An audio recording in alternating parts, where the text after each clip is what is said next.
And welcome once again to Ewtn's Bookmark. I'm Doug Keck, your host. Our guest author is John D. Finley, Ph.D., co-author and editor of Sexual Identity, The Harmony of Philosophy, Science, and Revelation. And it's naturally available through the Ewtn Religious Catalog, ewtnrc.com, for all things Catholic. Welcome, Doctor, to Ewtn's Bookmark. Very nice to have you on here for the first time. People might recognize you from being on with Father Mitch and also on Life on the Rocks. So we really put you through the grinder while you were here visiting us, huh? It's great to be here. Okay, great. So where are you teaching now? I'm at Thomas Aquinas College in California. Okay. Yeah. Now, where would the idea of putting this book together, and why did you think it was important to do at this time? Well, partly an institution like Thomas Aquinas, which is interdisciplinary and values the contributions. What does that mean? Well, so that you're studying the traditions of mathematics, science, as well as philosophy, literature, and theology. Mm-hmm. So I had a personal philosophical interest in the nature of man and woman, especially coming out of the thought of Thomas Aquinas. Mm-hmm. But I realized as I was researching the question as to what makes us male and female, that we need an engagement with the sciences to be able to think more deeply about this. So for example, Genesis, he created them male and female, but then you have someone with a difficult chromosomal condition where it might be ambiguous as to what they in fact are when it comes to their sexuality. Does that pose a contradiction to Scripture or not? Well, let's look a little more deeply into the genetics and the biology of what's going on. So I figured it would be really important, especially given the challenging issues with the homosexual movement and the transgender movement today, to put together a group of people from these different fields, from biology, the study of hormones, endocrinology, psychology, philosophy, and theology, and we would try and pose the question, what is a man, what is a woman, from the standpoint of all these different fields. Right, and your approach, though there's underlying Catholicism and Christianity in it, you're really trying to take it on initially from the scientific perspective, right? Science and philosophy are unaided human reason, what we're able to know. So ultimately, it is a Catholic work. We've got the theology as the capstone of it all. But yes, about 80% of this book could be read by someone who has no affiliation with Christianity and should be able to appreciate the scientific and philosophical and psychological contributions. At the beginning of the book, you said, despite living amidst a worldwide web of information, we've lost sight of ourselves. What does that mean? Well, partly because of the fact that we're bombarded with information, mere facts, and from a host of varying viewpoints. It's very difficult for us to be able to self-reflect. And I don't pin something like the confusion surrounding gender simply on technology, but there's no question that the prevalence of social media and the addictiveness of that media has exacerbated the problem. But more deeply, we've lost our moorings as a result of a disconnection from the truth. Right. You talk about in the beginning about referencing, I think it was Women's March, and some people were interviewed with answers like, I couldn't tell you what a woman is, or a woman is whatever they feel like. And you said, heaven forbid we ask what a man is, and because masculine toxicity seemed to go together like they were always one word. There's a hyphen in there. And do you think sometimes some of the stuff we're dealing with, especially since it seems to be you're dealing with a lot of young women dealing with kind of the transgender thing going on in their lives as well, that it's because the sexes have been kind of put in opposition with each other between a feminist movement and kind of this masculine toxicity? I think that is a symptom of what we're seeing, and it's one of these many overblown or exaggerated stereotypes that's infected much of our first world society for the past several decades. So, for example, the fact that you do have hypersexualized and in that way idealized images of women that have dominated our culture, and of men also on the other side, through the media's imagery for so long, in films and advertisements. You could see how that could lead to a reaction on the part of many people to try and dissociate themselves from that sort of, again, hypersexualized idealization of what it is to be man or woman. But the problem is that you kind of throw out the baby with the bathwater as well. Right. You make the point that those kind of comments are part of a larger cultural movement, but are no longer outliers, but vivid markers of an incoherence in our society.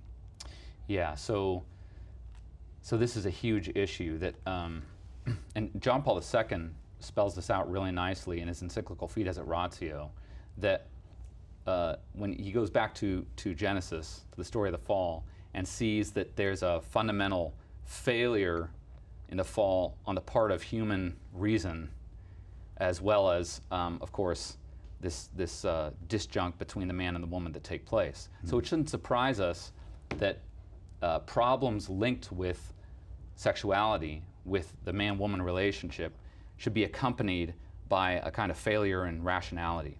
And that's this incoherence that I'm talking about has to do with the fact that, on the one hand, culture, many quarters of the culture would advocate that women, for example, be subjected to biological males on their sports teams. Mm-hmm. But then on the other side, there's this championing of women's rights that is a salutary thing, but reached a kind of excess through a radical feminist movement. Right. And so how do you hold those two things together? And some people who wouldn't even be typically within the Catholic world viewpoint have noticed that and have pointed out the logical contradictions. Well, you say, and you're talking about Plato and Socrates, and here you say, rarely has the character and fall of human rationality been brought to the fore as in the 21st century first world. Yeah, so when's the last time in human history that these fundamental metaphysical questions became the stuff of society's headlines? What is a man? What is a woman? What does it mean to be human in that way? These are philosophical questions, and they typically aren't the kind of thing that news channels are caught up with. And so the fact that we're at that point, that we're unable as a society to answer these questions, that a Supreme Court justice is unable, doesn't even wish to face the question, is a remarkable thing. Right. You say the fact that we are asking this question or these questions as a society is an ambiguous sign. Goes on to say, for vagueness is not just a different path from truthful speech leading to a destination embraced on its own terms. You go on to say, being untruthful is not just a way of failing at being human, it is the way. Yeah, that's right. So what we are, as created in the image and likeness of God, is an animal, right? A fleshly being, but that's endowed with reason and free will. And so for us to fail rationally in our deliberate thoughtfulness is in some real way the fundamental human failure. You say incoherence leads to isolation and intellectual slavery. How does that work? Yeah, so when you see the kinds of contradictions that we've alluded to within our society, the fact that we're unable to express the truth regarding ourselves, and the fact that we find ourselves forced often to say what we know to be false, then we're no longer able to pursue with others the common good that truth is. Well, the issue is agreeing on that, right? So, as you say, nothing public or common can be asserted as true. You say it is not just what transgender ideology makes us unable to speak coherently about man and woman, it also leaves trans persons as ghosts of themselves, crippled in their bodily capacities for relations with others. You go on to say, at the same time, though, what does our sexual difference mean anyway? We barely need it for reproduction, so the question is, what's the big deal? Yeah, so that's the other side of why I was motivated to pursue this project, is because you do have some of these hot-button issues like the transgender movement, but you also have technological advances that allow, or soon will allow, for human reproduction without couples engaging in sexual intercourse, various forms of surrogacy, perhaps artificial wombs. And so in a lot of people's minds, there really is this question, well, what's the whole point of male and female to begin with? It's all fluid. It can all be changed by our science and technology. Right. So it's just you religious Catholic guys who's a little hung up on the Bible and other stuff like that. Now, you mentioned in here the idea of this book being a response to what's going on in the culture. You mentioned Harry Became Sally, that book, Reversible Damage, a lot of the stuff that's going on. We read about in the headlines, happily Father Spitzer and I get to talk about it on his show. But you say this book takes two different routes, but prioritizes the second. It asks the question, what is a man and a woman, and seeks to offer something of human and divine wisdom in response. You say that this book is interdisciplinary and holistic. Explain what that means. Yeah, so what I meant is that along the way, the book offers truths that are in fact proper responses to some of the challenges that we see today. But the primary thrust of the book is not polemical, but rather truth-seeking. Because that's ultimately, truth is more interesting than falsehood. And so it's important to be able to combat falsehood, but it's even more important to pursue truth. And again, I thought that in the case of this issue, it was really crucial to approach the question from an interdisciplinary standpoint, to approach what it means to be man and woman from the standpoint of biology, psychology, philosophy, well, do you think part of the problem we're having in society is we're bifurcating and separating these things out? We're not connecting it across the board. We just take some situation in isolation and twist it to achieve our goal? That's exactly right. And this is something that's, that again, John Paul II laments in Fides et Ratio, is the branches of knowledge have become fragmented, dissociated from each other. And that's a big part of the importance of philosophy, is that philosophy is what's able to take a look at the whole and properly see the scientific contributions for what they are, both in their positive grasp of the truth, but also in their limitations. Because if you had to say that there's a single voice of rational authority in our culture today, it would be science. But that's not how it should be. Yeah, or scientism. Scientism is the name for it. Well, we're really dealing with. You also talk about the fact that this book is somewhat unique, and you mentioned in the beginning there are 6 authors. The authors are recognized experts, and you spent actually several years putting this together. How did you identify those people, and then how did you work on the book? Yeah, it's a wonderful people. I knew I needed people who were experts in these different fields, but who were also Catholic, and who had some appreciation for philosophy and theology. And so Dr. Kara Buskmiller is a fetal maternal specialist. Dr. Paul Ruse, a pediatric endocrinologist. Dr. Patrick Lappert, a plastic surgeon. Dr. Andrew Sodergren, a psychologist. And Dr. Lawrence Welch, a theologian. And I was lucky, I was in St. Louis at the time, and a number of these people were local. It was very providential to run into them. And in the case of Dr. Sodergren, I recall literally Googling Catholic psychologist interested in philosophy, and somehow he came up. He came up. Yeah. See, there are good things from Google, right? That's right. Now, you say we begin with philosophy. So do you have Sartre and Foucault and other people like that in here? Are those the people you focus on? No, we didn't quite make it. You know, there's a page count. We're not into postmodernism? That's right, yeah. Yeah, so with the philosophical approach, I thought at first that I was going to just start with biology, start with what many would consider the fundamental facts. But then I realized, actually, science can't be first, because science is so specialized.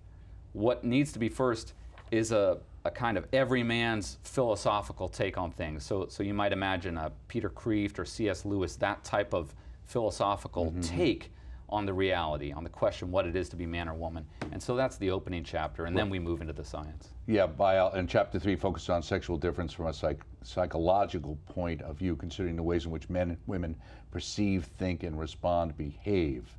Now, you say, yet the argument we cannot ignore is the current objection. Even if men and women are typically, as you say, science and technology have changed everything, people go in for sex changes. A guy can become a very attractive girl. And of course, I'm assuming that's one of the reasons why you had in the book somebody who was actually doing plastic surgery and was familiar with what gets done. Because again, you can create the illusion, but not the reality. Exactly.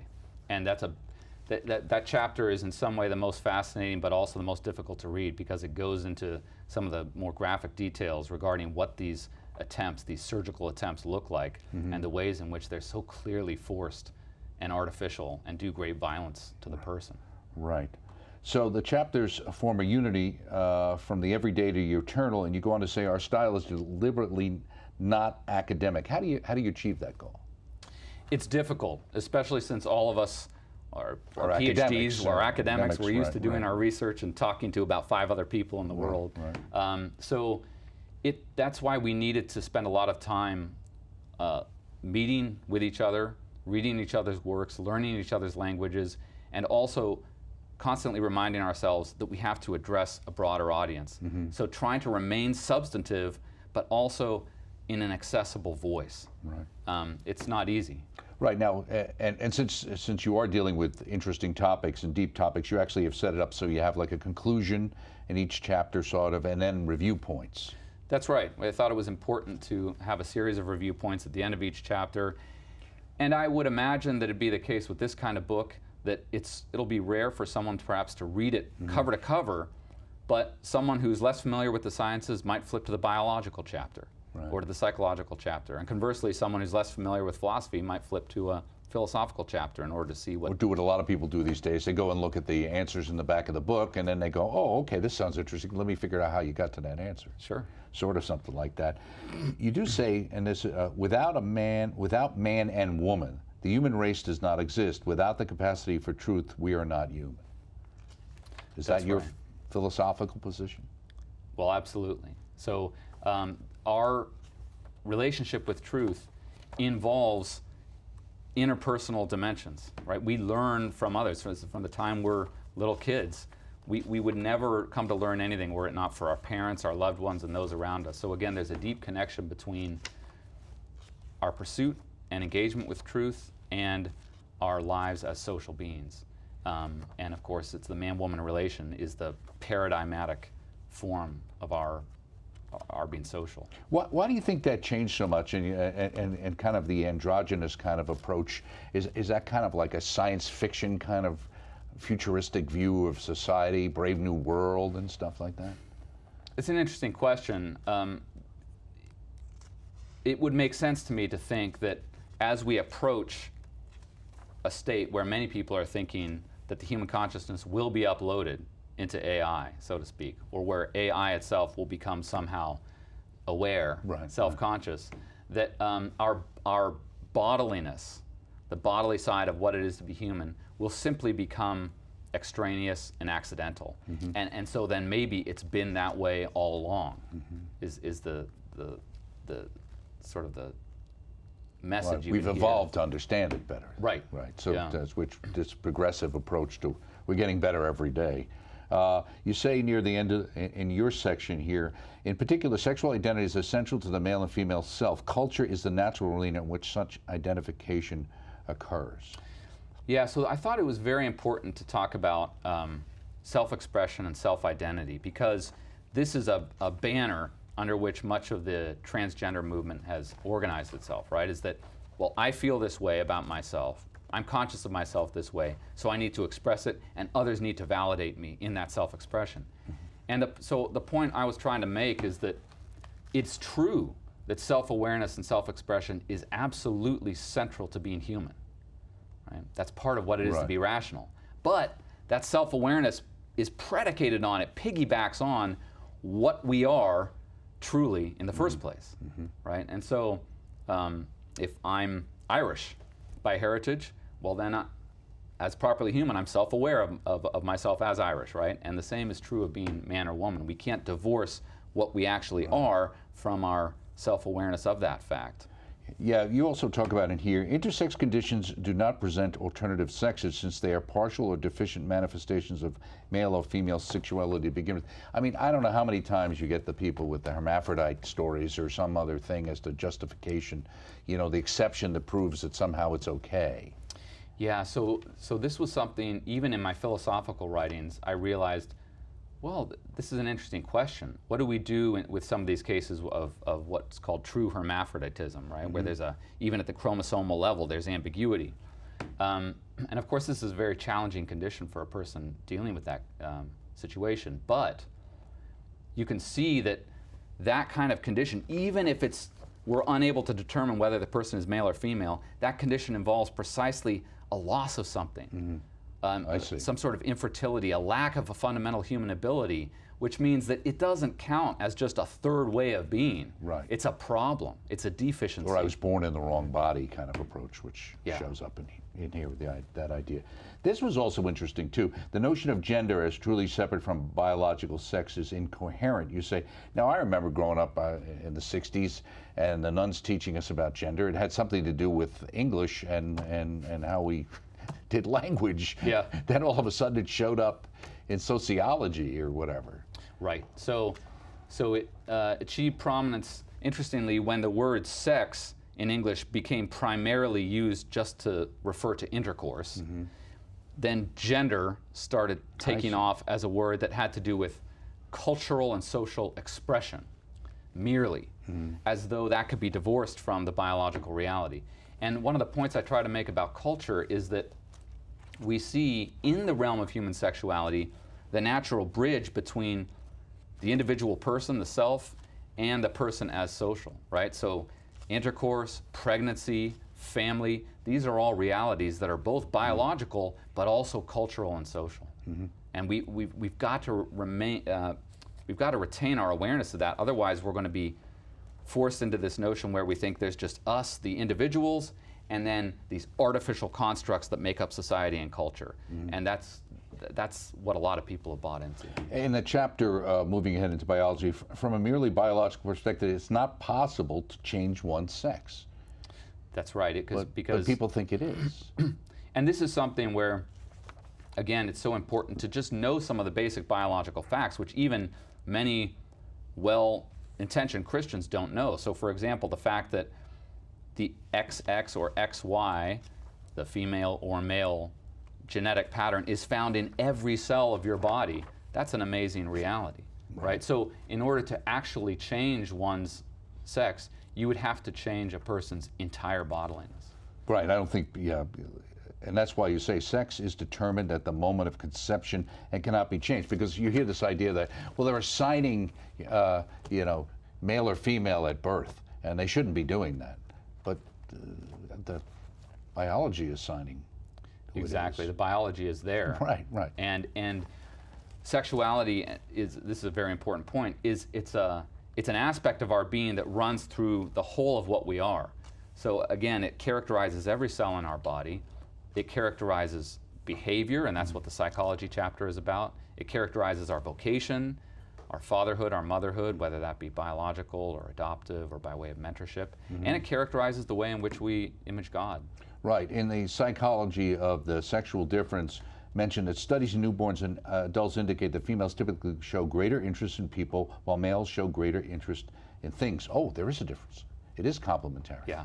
Right. Yeah, there's an astounding number of interesting differences that come up in that chapter, one of which I recall is a study that was done that showed that not only human young males, but also primate young males are more interested in machinery, whereas both human and primate young females are more interested in others of their kind. Relational and Right, empathy, and you see those things. Studies of early onset cases of gender dysphoria show many problems with parental attachment and family dynamics. For years, people saw these things as psychological issues that could be treated, and I know at least the number's 80% of people who feel this way naturally grow out of it That's by right. the time they hit puberty or into their late teens, right? That's right, and this is why in some ways the psychological chapter is so central, is because this is the realm that we're really dealing with when it comes to a transgender identification. We've got to look at the person's own history and what it is they've been experiencing and try and help them from that standpoint. In general, the male brain appears somewhat biased toward systematizing things, and the female brain appears somewhat biased toward emphasizing empathy.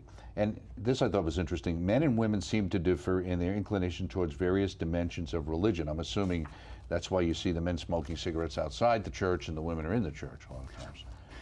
Yeah, at least in the old days. Right. Yeah, I think one of the phenomena that Dr. Sodergren alludes to there is that the God as just is typically a way in which males will incline. God as merciful, as compassionate, is often a way in which the females will tend to think. Now, again, these are generalizations, but they're that's all you can do. Indicative. I mean, we live in a world where if you make a generalization, somebody will find the one exception And it's like, well, that doesn't mean the generalization isn't actually true. Exactly. Okay. Most children who identify as cross-sex will naturally grow out of it. What is affirmed in affirming surgery is a subjective feeling or belief without correspondence to any biological reality. And usually that positive nature of that change wears off quickly. Yeah, so I don't know if you've seen, probably many people listening have seen the documentary, What is a Woman? Mm-hmm. And I started writing this just Matt before Walsh, that, right, Matt Walsh, just before that documentary was made. But it's such an excellent show because it reveals the extraordinary minimal attention that's given by a medical staff before admitting a person to some of these surgeries. It's simply predicated on what the self-awareness, the self-expression is feeling. Right, and are men and women interchangeable? In no other area of medicine does the patient make a diagnosis that leads to irreversible medical procedures resulting in a loss of human capacity. Exactly what you're saying. Right. If I feel this way and I kind of want this thing and that's what you want, okay, we're ready to go. And so the question is, how much of that is cultural conditioning in the sense of kind of wanting to be woke, and how much of that is financial? Because the question with these things many times is, are there financial considerations to these very expensive surgeries? There was a quote from a particular university which was caught on tape, where a professor was talking about how if they moved into doing these things, it was financially beneficial for the university. Absolutely. And we're already starting to see some of the fallout of that approach, where there are lawsuits from people who are trying to detransition, trying to regain their original actual biological sex, and realizing that what's happened to them is a gross manipulation of power on the part of the medical industry. Right. Are you surprised that that we're still taking the lead on this as Europe kind of backs away? That's very interesting. There are ways in which, while Europe explicitly is more secularized than the United States, there are other ways in which Europe has many countries in Europe have a deeper cultural appreciation for what the human reality is. Okay. And ours is so driven by media, and we've affected much of the rest of the world in that way. We're just out of time. Another book in the works? Possibly, though this one will be a bit more philosophical, okay, a little more academic. Very good. Yeah. Thank you very much, John D. Finley, Great to see you. PhD, co-author and editor of Sexual Identity, The Harmony of Philosophy, Science, and Revelation. And we do need it, especially as Catholics today. Check this book out through Ewtn's religious catalog, ewtnrc.com, for all things Catholic. I'm Doug Keck. Thanks for joining us right here on Bookmark. We'll see you next time.